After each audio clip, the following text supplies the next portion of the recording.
தரிசனம் பண்றதுக்கோசரம் கேதார்நாத்துக்கு பாத்தீங்கன்னா போறாரு. அந்த காலகட்டத்துல வாகன வசதி எல்லாம் இல்லாதனால கையில ஒரு குச்சி எடுத்துட்டு முழுக்க முழுக்க சிவநாமத்தை பாத்தீங்கன்னா சொல்லிக்கிட்டே போறாரு. வெயில் மழை குளிர் எல்லாத்தையுமே தாங்கி கேதார்நாத்துக்கு பாத்தீங்கன்னா போறாரு. ஃபைனலா கேதார்நாத் கோவிலுக்கு பாத்தீங்கன்னா போயிறாரு. கோவில பார்த்தோன்னே அவருக்கு பாத்தீங்கன்னா கண்ணுல வந்து ஆனந்த கண்ணீர் பாத்தீங்கன்னா வந்துகிட்டே இருக்கு. ஆனா அந்த நேரத்துல கோவில பாத்தீங்கன்னா க்ளோஸ் பண்ணிட்டாங்க.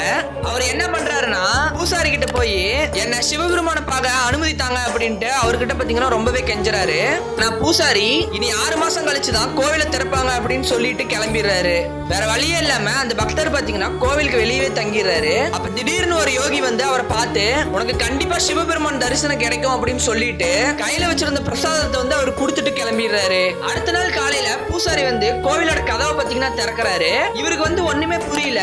என்ன பண்றாருன்னா பூசாரிட்ட போய் கேக்குறாரு, 6 மாசம் கழிச்சுதான் கோவிலே திறப்புன்னு சொன்னீங்க, ஏன் இன்னைக்கு கோவிலை திறக்கறீங்க அப்படின்னு கேக்குறாரு.